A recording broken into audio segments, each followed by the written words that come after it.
Hello दोस्तों, स्वागत है आप सबका एक बार फिर से मारूस मेंटरशिप में। दोस्तों, मैं ये वीडियो उन बच्चों एस्पिरेंट्स के लिए रिलीज कर रहा हूँ जो कि अभी उत्तराखंड पीसीएस का मेंस देने जा रहे हैं। 23 फरवरी मतलब कि परसों से आप सबका उत्तराखंड पीसीएस का मेंस है और मुझे उम्मीद है कि आप लोगों की अच्छी प्रिपरेशन हो गई होगी। क्योंकि अब आपका बहुत एग्जाम क्लोज है, परसों से आपका एग्जाम है, तो ये बहुत नेचुरल है कि हम सब में एक बहुत ही एक चिंता, फियर, किसी को टेंशन। कुछ लोग मुझे मैसेजेस भी कर रहे थे, काफी लोग कॉल्स भी आ रहे थे कि सर हमें बहुत टेंशन हो रही है, एंग्जाइटी है, डर लग रहा है। और कुछ लोग कह रहे हैं कि उन्हें ये लग रहा है कि उन्हें कुछ याद ही नहीं है, कुछ पढ़ा ही नहीं है। तो ये सब चीजें नॉर्मल है। तो मैं आपको ये कुछ टिप्स दूंगा, लास्ट मिनट टिप्स दूंगा कि आप अपनी इस वक्त क्या किया जाए कि हमारी परफॉर्मेंस जो है वो ऑप्टिमम रहे। जितना आपको आता है, जितना आपने पढ़ा है, या जितना आपने जो भी कुछ सीखा है, उसको आप एग्जाम में कैसे अच्छा कर पाए। बिल्कुल लास्ट मिनट की मैं कुछ आपको एडवाइस देना चाहूंगा। तो लेट्स स्टार्ट विद इट कि देखिए, अभी ये बहुत नेचुरल है कि ज्यादातर जो काफी एक्सपीरियंस में प्रॉब्लम आ रही है कि उन्हें एंग्जाइटी हो रही है, डर हो रहा है, फियर है, टेंशन है। ये किस चीज का डर है, किस चीज का फियर, आप सोचिए। ये रिजल्ट का फियर है। मतलब हम लोग आउटकम्स के बारे में बहुत ज्यादा सोच रहे हैं। जब जब हम आउटकम्स के बारे में सोचते हैं, तब तक हम लोग क्या करते हैं, हमें हमारे मन में चिंता होने लगती है, टेंशन होने लगती है। तो मैं आपको सबसे पहले तो आपको मैं एडवाइस दूंगा कि इस वक्त आप रिजल्ट के बारे में ना सोचें। मैं आपको अपना एक्सपीरियंस बताऊं तो मेरा बेस्ट रिजल्ट तब आया जब मैंने आउटकम्स के बारे में सोचना छोड़ दिया था। जब मैंने रिजल्ट के बारे में नहीं सोचा। ये समय है परफॉर्मेंस के बारे में सोचने का। और आपके हाथ में आउटकम नहीं है, आपके हाथ में परफॉर्म करना है। तो जो लोग भी इस वक्त अपने रिजल्ट के बारे में सोच रहे हैं, जिन्हें लग रहा है कि नहीं बस इस बार तो सेलेक्ट होना है, इस बार तो बहुत अच्छा करके आना है, ये सब चीजें अपने दिमाग से निकाल दीजिए। आप बिल्कुल नेचुरल होके जाइए। आपको बहुत ज्यादा इस वक्त टेंशन लेने की या ये सब चीज सोचने का समय नहीं है कि रिजल्ट कैसा रहेगा, मेरा सिलेक्शन होगा कि नहीं होगा, आउटकम कैसा रहेगा। इन इश्यूज पे भी मत सोचिए। मतलब क्योंकि मैं अपने एक्सपीरियंसेस से आपको बता रहा हूँ कि जब जब मैंने ये चीजें करी, तो मैं जितना मुझे आता था मैं वो भी नहीं कर पाया और मेरी परफॉर्मेंस पे इस पर बहुत एडवर्स इफेक्ट पड़ा। तो मैं पहली चीज जो आपको बताना चाह रहा हूँ कि do not think about outcomes. इस वक्त आप रिजल्ट के बारे में मत सोचिए। इस वक्त आप परफॉर्मेंस के बारे में सोचिए कि आपको एग्जाम में किस तरीके से अच्छा परफॉर्म करना है, और वो भी टेंशन लेके नहीं सोचना है। आपको बस अपने दिमाग में एक बात रखनी है कि आप कॉन्फिडेंट रहिए। भाई, आपने प्रीलिम्स निकाला है, आपने प्रीलिम्स के बाद मेंस से कितनी तैयारी करी है, कितना कुछ पढ़ा होगा आपने, तो आपको फिर इस बात पे कॉन्फिडेंट रहिए कि हमने इतना पढ़ाई कर रखी है और वो डेफिनेटली बहुत काफी है कि ये सिलेक्शन देने के लिए। मतलब जितना आपको आता है, जितना आपने प्रिपरेशन इस टाइम पे करी है, that is more than enough to qualify for this exam. इसमें कोई बहुत बड़ी रॉकेट साइंस नहीं है। तो आपको अपने ऊपर कॉन्फिडेंस रखना है, अपने अंदर एक ऑप्टिमिज्म को बनाए रखना है। नेगेटिव माइंड, बिल्कुल नेगेटिविटी आपके अंदर इस वक्त नहीं आनी चाहिए। सकारात्मक विचार, जो आपके बिल्कुल नकारात्मक चीज से हटा दीजिए। ऑप्टिमिज्म और पॉजिटिविटी इस वक्त आपके पास अंदर रहनी चाहिए, और वो ही आपको क्या करेगी, एग्जाम में अच्छा परफॉर्म कराएगी। दूसरा मैं आपसे कहूंगा, बहुत ज्यादा जज मत कीजिए अपने आप को। आप अभी इस वक्त देख रहे होंगे कि मुझे कितना आता है, कितनी नॉलेज है, मैं क्या करूंगा, इसको कैसे अटेम्प्ट करूंगा, उसको कैसे अटेम्प्ट करूंगा। ये सब बातें सोचने का समय नहीं है। अपने आप को जज मत कीजिए। मैं कॉन्फिडेंस दिलाना चाह रहा हूँ कि भाई आपको बहुत आता है, आपको चीजें आती हैं। आप अगर कूल माइंड से, ठंडे दिमाग से एग्जाम में लिख के आए करेंगे, तो आप बहुत अच्छा परफॉर्म कर जाएंगे। और ये मतलब मेरे साथ ऐसा हुआ था। मतलब मेरी बेस्ट परफॉर्मेंस वो परफॉर्मेंस थी जब मैंने आउटकम्स के बारे में, जब मैंने अपने आप को जज करना ये सब छोड़ दिया था। मैं सिर्फ, मुझे पता था कि एग्जाम देना है और दे के चले आए थे। यही होता है और यही आपको सबसे अच्छी परफॉर्मेंस मिलती है। तो मैं आपको दूसरी बात में राय रहेगी कि आप अपने आप को बहुत ज्यादा जज मत कीजिए और अपने आप को जैसे हैं वैसे आप एग्जाम में चले जाइए। तीसरा एडवाइस मेरा आप सबको ये रहेगा कि पेपर पूरा अटेम्प्ट करना है। ये मेरा अपने आप का एक बहुत बड़ा ड्रॉबैक था कि मैं पेपर अटेम्प्ट नहीं कर पाता था। तो आपको पेपर अटेम्प्ट करना है। और आपका जो टाइम मैनेजमेंट है, मैंने पहले एक वीडियो डाला था कि आपको कैसे पेपर अटेम्प्ट करना है। तो हर क्वेश्चन में कितना टाइम आपको लगाना है वो आपका पहले से पता है। आप उस चीज को एक बार अपने मन में बैठा लीजिए कि अगर 16 मार्कर क्वेश्चन है तो इतने मिनट में, 10 मार्कर है तो इतने मिनट में, 5 मार्कर है तो इतने मिनट में। और उसको आपको एग्जाम में किसी तरीके से हैंडल करना है। मतलब कोशिश करनी है कि उसके अंदर रहे। कहीं पे आप स्किप कर जा रहे हैं, कहीं पे आप ज्यादा टाइम लगा दे रहे हैं, तो आपको अगले क्वेश्चन में कम टाइम लगा के फिर उसको दोबारा बैलेंस कर देना है।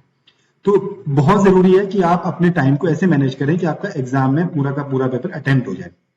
अब यहाँ पे एक दो दिक्कतें आती हैं कि पेपर बहुत लेंथी आता है उत्तराखंड पीसीएस का। और हमारे पास जैसे कई सारे क्वेश्चंस हैं कि भाई कितने कलर्स के पेन यूज करें। कई लोग पूछ रहे हैं कि क्या multiple colour, red, green, blue, black सारे पेन यूज कर सकते हैं क्या? देखिए, रेड और ग्रीन आप यूज नहीं कर सकते, उसके अलावा आप किसी भी कलर का पेन यूज कर सकते हैं।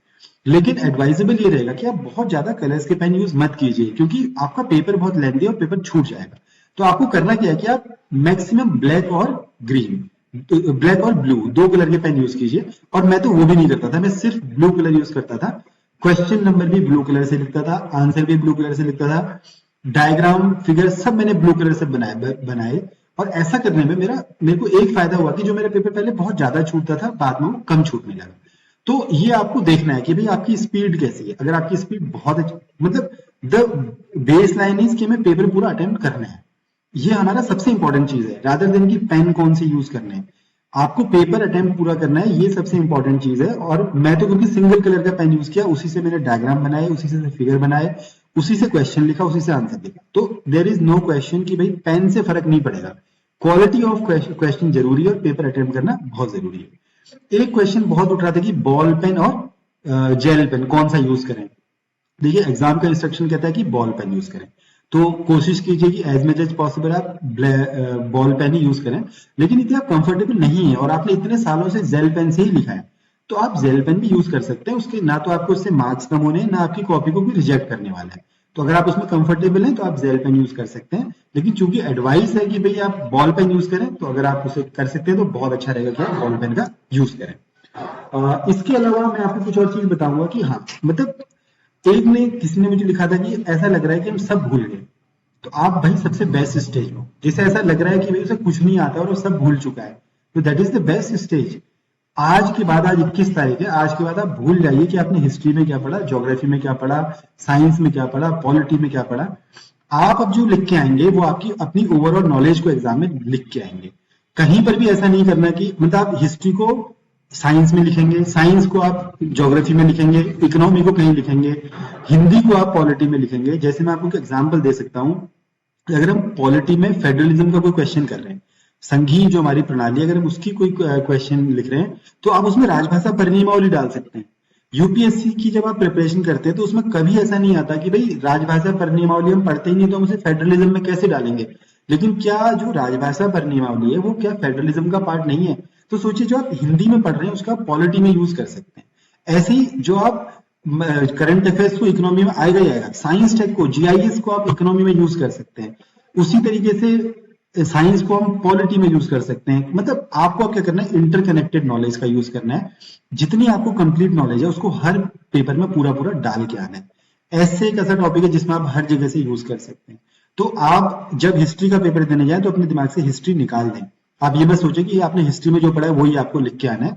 आप ये सोचे कि आपको मल्टीपल जितनी आपको नॉलेज है वो हर चीज में, आपको ट्रैवलिंग से कहीं से नॉलेज होगी, न्यूज़पेपर से हुई होगी, या कुछ कहीं से भी डिफरेंट सोर्सेज हो सकते हैं नॉलेज के। तो आपको करना यह है कि आपको जितनी नॉलेज है उसको पूरा का पूरा एग्जाम में लिख के आना है, रादर देन की ये सोच के कि मैं इस सब्जेक्ट कंपार्टमेंटलाइज नहीं करना, अपने नॉलेज को कंपार्टमेंट्स में, सब्जेक्ट के कंपार्टमेंट में अब नहीं बांटना। इस वक्त आपने क्या करना है कि पूरी की पूरी नॉलेज को हर पेपर में लगा के। एक थर्ड चीज जो आपको मैं बताना चाहूंगा, देखिए बहुत अच्छे नंबर हाई फाई चीजें लिखने से नहीं मिलते, और हाई फाई कुछ बेसिकली होता भी नहीं है। कई बार हम अपने दिमाग में सोचते हैं कि कुछ इनोवेटिव, बहुत क्रिएटिव, बहुत अच्छा कर देंगे। देखिए, इनोवेशन और क्रिएटिविटी बहुत अच्छी है, उसमें there is no doubt in that. आप एग्जाम में भी उसका यूज कर सकते हैं, लेकिन अच्छे मार्क्स मिलते हैं बेसिक्स लिखने पे। आप बिल्कुल बेसिक लिखिए। बेसिक क्या होता है, जैसे मैं आपको कुछ कुछ एग्जाम्पल दूंगा और आप उसको बेसिक पे जाएंगे। जैसे एक एग्जाम क्वेश्चन में आपको बताऊंगा कि चंद एडमिनिस्ट्रेशन का टैक्सेशन सिस्टम एग्जाम में आया था और मुझे उसका कुछ नहीं आता था, लेकिन मैंने टैक्सेशन सिस्टम के बेसिक्स लिखे कि क्या होता है, मतलब टैक्स क्यों जरूरी है एक बड़े स्टेट के लिए, किसके कौन कौन से टैक्सेस हो सकते हैं, मतलब एक किसी सोसाइटी में उनको किस तरीके से आप एडमिनिस्ट्रेशन को, मतलब क्या बेसिक होता है। तो मुझे 8 में से 6 नंबर मिले। तो मतलब बेस्ट मार्क्स मुझे उन आंसर्स में मिले हैं जिनमें मैंने बेसिक्स लिखे थे। तो मैं आपको वही बताऊंगा कि जो बेसिक चीजें उन्हें बिल्कुल इग्नोर मत कीजिए, इनफैक्ट आप बेसिक्स को ज्यादा लिखिए। मतलब उत्तराखंड पीसीएस में आपको ये मान के चलिए कि बहुत एडवांस लिख के मार्क्स नहीं मिलते, आपको मिलते हैं बेसिक लिख के, जो बिल्कुल कॉन्सेप्चुअल चीजें होती है उनको लिख के आपको मार्क्स मिलते हैं। जैसे आपको एक एग्जांपल दूं मैं, कि अगर आपका क्वेश्चन आ रहा है ट्रांसफार्मर पे, जो पहले आ चुका है, चलिए ट्रांसफार्मर पहले आ चुका है, हम पढ़ते हैं मोटर पे सपोज क्वेश्चन आ रहा है साइंस का, तो मोटर का कंस्ट्रक्शन, उसकी वर्किंग तो आप लिख ही देंगे, लेकिन अगर आप उसके बेसिक पे जाएंगे कि मोटर एक्चुअली किस कॉन्सेप्ट पे काम करती है, किस पे काम करती है, वो काम करती है कि भाई अगर इलेक्ट्रोमैग्नेटिक इफेक्ट ऑफ करंट पे काम करती है, कि अगर मोटर की इसी पे तो काम करती है कि किस तरीके से हम, मतलब तो आपको इलेक्ट्रोमैग्नेटिक इफेक्ट ऑफ करंट क्या है वो बेसिक कॉन्सेप्ट आपको शुरुआत करनी है। तो ये इसी तरीके से मैं आपको बता रहा हूँ, कोई भी चाहे वो हिस्ट्री का सब्जेक्ट हो चाहे ज्योग्राफी का सब्जेक्ट हो, उसमें आप अगर बेसिक से स्टार्ट करेंगे, बेसिक्स को लिखेंगे, तो उसमें कॉन्सेप्ट को लिखेंगे तो अच्छे मार्क्स मिलेंगे और आप एग्जामिनर को अच्छा समझा पाएंगे। तो इसलिए एग्जाम में फोकस करना है कि हम बेसिक्स पे भी अच्छे से फोकस करें। उसके अलावा मैंने पहले भी आपको बताया था कि ज्यादा से ज्यादा फिगर, डायग्राम, ग्राफ जहां जहां पे रिलेवेंट है वहां पे यूज कीजिए, वो आपको अच्छे मार्क्स देते हैं। किसी ने मुझसे क्वेश्चन पूछा था कि हिंदी में भी हम कर सकते हैं, डेफिनेटली आप कर सकते हैं। हिंदी में भी आपको टेबुलर फॉर्म जो है, अगर कंपैरिजन आ रहा है तो हमेशा उसे टेबुलर फॉर्म में लिखिए। पॉइंट वाइज आंसर लिखना अच्छा रहता है जनरली, जब तक कि वो एक आपको ऐसे की फॉर्म में ना पूछे, तो पॉइंट वाइज आप आंसर लिख सकते हैं, डायग्राम्स बना सकते हैं। ये कुछ चीजें जो मैं आपको पहले भी बता चुका हूं, तो आप उन्हें दोबारा मैं रिपीट नहीं करूंगा, लेकिन कहूंगा जरूर कि एक बार उसे आप देख लें। उसके अलावा जैसे हमने पहले डिस्कस किया था कि आप क्वेश्चंस पीछे से अटेम्प्ट करना शुरू कीजिए। तो 16 मार्कर पहले कीजिए, फिर 8 मार्कर, फिर 5 मार्कर, फिर 2 मार्कर। तो इससे हो गया कि जो बड़े क्वेश्चन है उनमें ज्यादा आपकी क्वालिटी मेंटेन होगी। लेकिन एक चीज बहुत ध्यान देने वाली बात है कि जब आप 2 मार्कर में आए तो उन्हें तो क्वेश्चन नंबर 1 से अटेम्प्ट करना शुरू करें। देखिए ये बिल्कुल अच्छा नहीं रहेगा कि अगर आप शुरू के 2-3 क्वेश्चन छोड़ा है, अगर आपका पेपर छूटना है तो बीच के 2 नंबर वाले क्वेश्चन छूटे। 16 नंबर, 8 नंबर, 5 नंबर के क्वेश्चन तो छूटने ही नहीं चाहिए। अगर 2 मार्कर भी छूट रहे, अगर छोड़ने हैं, अगर टाइम की कमी है, तो शुरू के 2-3 क्वेश्चन नहीं छूटने चाहिए, क्योंकि उससे बहुत गलत इंपैक्ट पड़ेगा आपके एग्जामिनर के माइंडसेट पे, जो आपकी कॉपी चेक कर रहा है उसके माइंडसेट पे, कि उसे लगेगा कि शुरू के क्वेश्चन छोड़ दिए।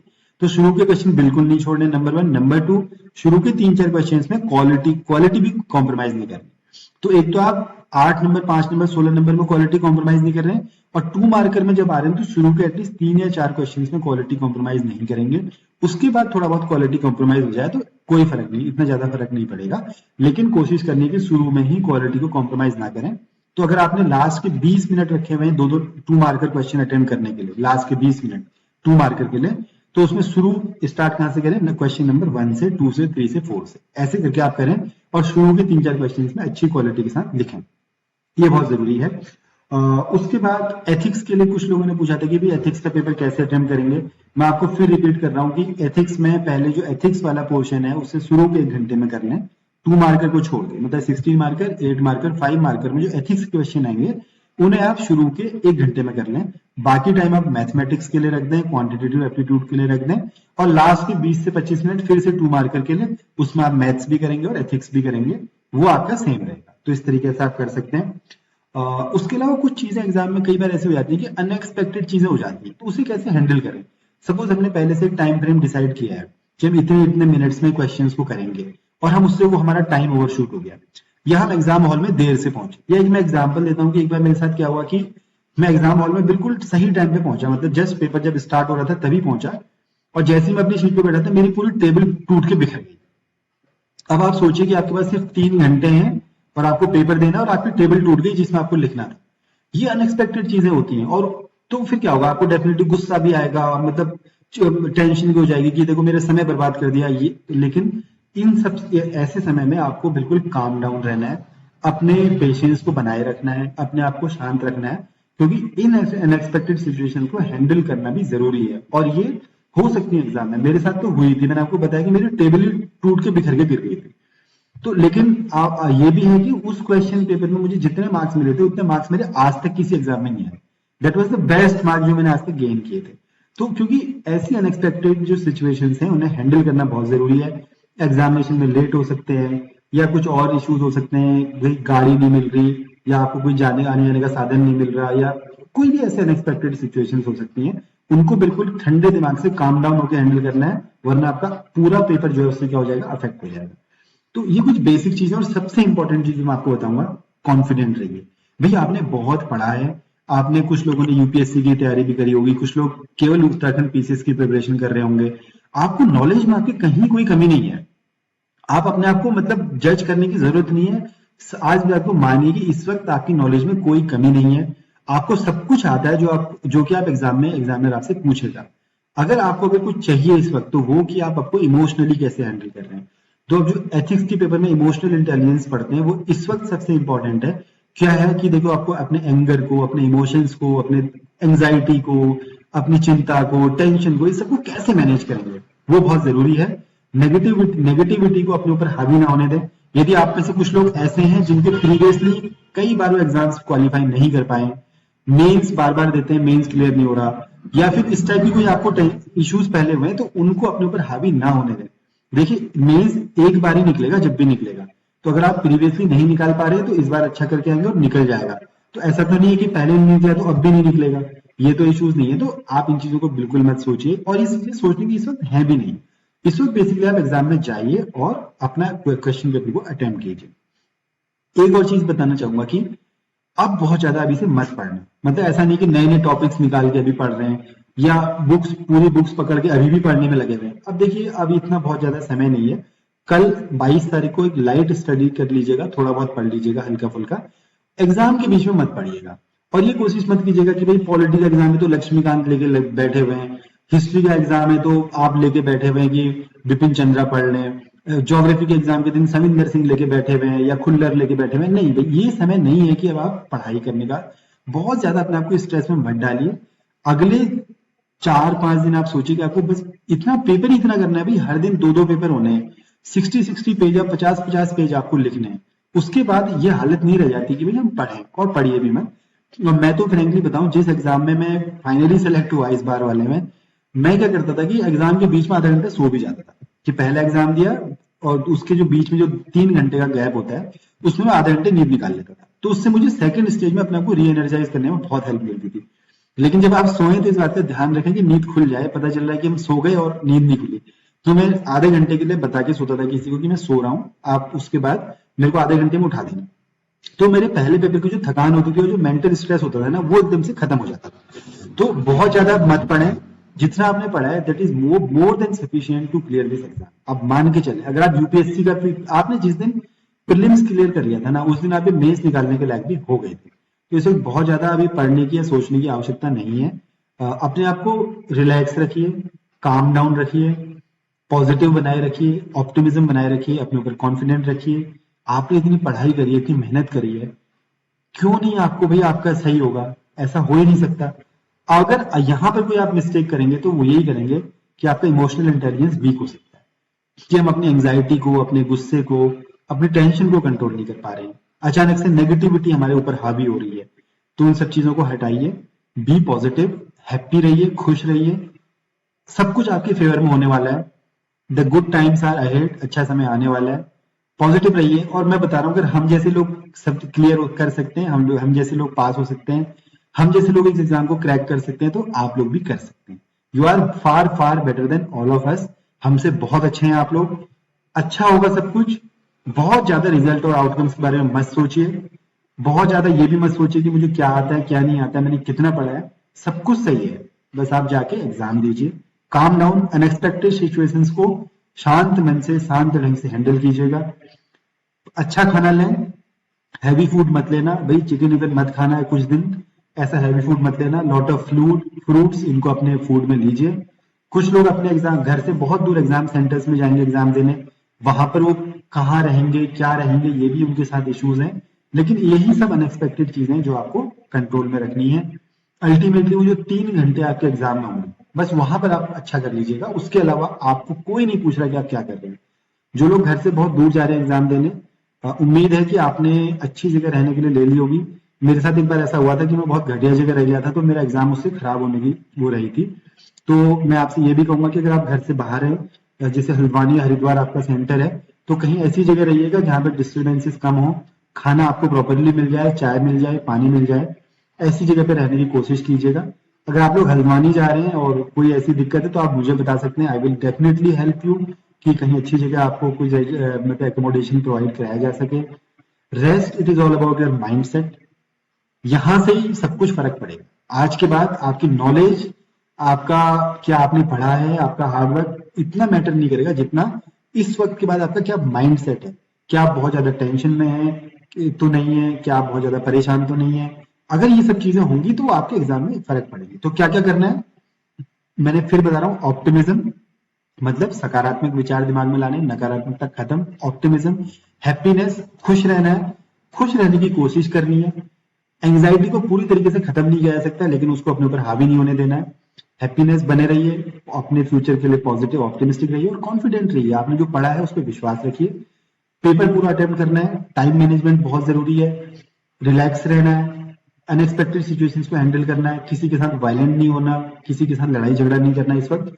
पेन मैंने आपको बता दिया है, स्पीड तेज है तो आप 2 पेन यूज कर सकते हैं, अदरवाइज सिंगल पेन से लिख लेते हैं, फर्क नहीं पड़ता। फिगर, डायग्राम, जैसे ग्राफ, कंपैरिजन को टेबल बना के लिखिए, टेबल की फॉर्म में लिखिए। पॉइंट वाइज आंसर आज ऑलवेज बेटर। और बेसिक्स पे फोकस कीजिए, कॉन्सेप्ट जरूर लिख के आइएगा। कोई भी क्वेश्चन हो, हिस्ट्री में भी कॉन्सेप्ट होते हैं, ज्योग्राफी में भी कॉन्सेप्ट होते हैं, उन बेसिक कॉन्सेप्ट को जरूर लिख के आएगा। ठीक है, तो ये बहुत आवश्यक है।